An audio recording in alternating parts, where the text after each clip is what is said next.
Welcome back to Magick Rising. This is the journey of understanding more about the universe, discovering my personal truth, and also just trying to live a more magical life. Magic. Just hearing the word magic, I think invokes a lot of different feelings from a lot of different people. I think primarily it's because of the misconception of what the term actually means and a lot of misconceptions about the traditions that actually apply that practice. Back in middle school in the late 1990s, me and a couple of my friends were first introduced to magic through silver raven wolves to ride a silver broomstick.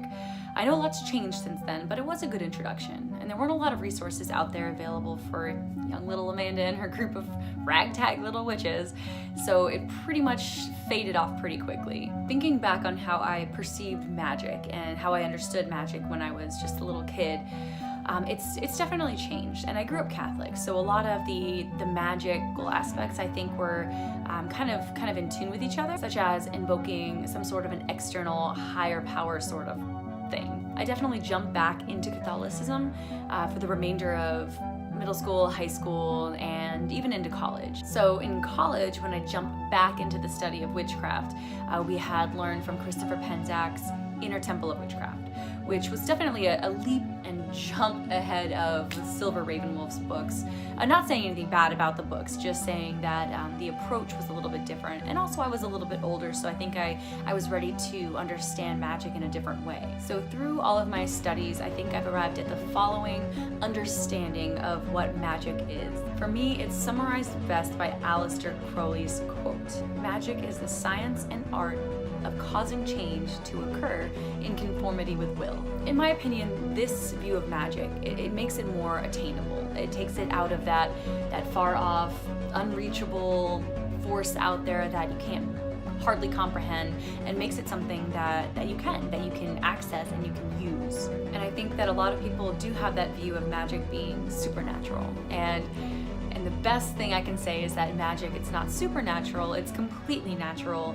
It's just super natural. One of the most interesting concepts in my mind that has changed is magic not being a force that we need to grab from the universe in order to use for our will, but actually using magic in a way that can transform yourself. I think that a lot of people still have that perception that magic is something that is done to something as opposed to something that is done within yourself. Consciousness and your own being, I think that is what magic does change. So using magic, you use magic to work to change things within yourself in order to have the impact that you're wanting to have. And applying that understanding of magic is how you work it into things like spells and rituals.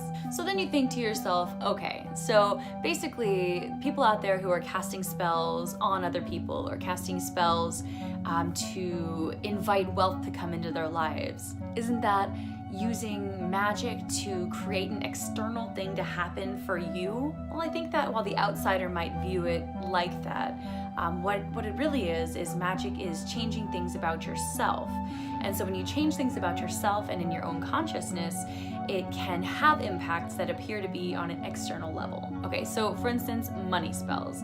Money spells are big. I know a lot of people do spells to generate wealth, spells to generate fulfillment and whatnot, and so I think that's a good example. You start thinking about how you're going to work that magic, right? You gather green candles, you gather certain types of incense, certain types of correspondences, and you do it on a certain day, a certain hour, a certain moon phase, and you have all of this magical intention within yourself, and you're asking the universe to supply you and fulfill your intention of generating wealth. You're not just going to sit there and hope that the universe supplies something to you, right? That's not how magic works. All of these correspondences that you've gathered in order to do this magical spell, they actually help you focus, right? They change your consciousness, and they help you fine-tune your intention in order to seek what you're actually trying to get. So with this in your mind, with this changing your consciousness, hopefully you fine-tune that intention so much where you have changed yourself on that level of trying to seek wealth. Whether it's suddenly you're applying for jobs, suddenly you're noticing that new opportunities do come up, or you're more conscious about your own spending, and so wealth is accumulating over time. Maybe there are things that randomly do happen, like maybe you just happen to pick up a lottery ticket and then you win some money because you did program your brain into seeking all of these little opportunities for wealth. And I think changing yourself on that subconscious level, it does have impacts that might, again, appear to be external factors playing into it, but really it's just you using magic and causing this change to happen in conformity with what you're trying to get to. And I know Aleister Crowley's quote is definitely a little bit different because the idea of will versus want is a big thing, right? And so true magical workings in his eyes, I think, was something like trying to understand what your will is, which is a bigger picture than just the simple little wants that we have, that we always cast spells for. But then again, I think that if we do something that's against our inner will, our true will, that, you know, it might not work out. But that's a whole different story. That's definitely a different kind of approach to magic. And I think in my thelemic studies that I'm just now jumping into, and my husband's part of the OTO, which is, you know, obviously Crowley strongly influenced. I think that, you know, that's something we'll go over in detail at a different time probably. So magic. I know a lot of people do have different perceptions of this, and I think that there's countless ways to try to understand it, and there's countless applications that different traditions and different types of individuals do, but in the end, I think trying to understand how magic works, it helps on such a grand scale that it's hard to understand. And that's you know, another reason why I'm trying to go through these videos and trying to do more research, is because understanding the root of magic and how magic works, it's helpful. It's something that can help you in your life, and after all, the only change you can really make is within yourself. I think understanding magic is going to help other people understand how to make those changes that they want within themselves. So what I'll be exploring in the videos coming up are the ideas of deity, correspondences, spell work, rituals, and everything, because it's definitely changed as far as my perception and my understanding of those types of topics of magic.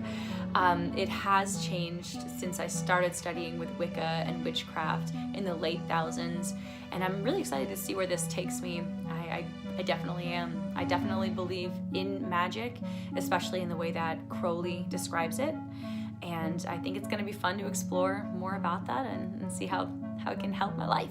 Stay tuned for more, and thanks for watching. Bye.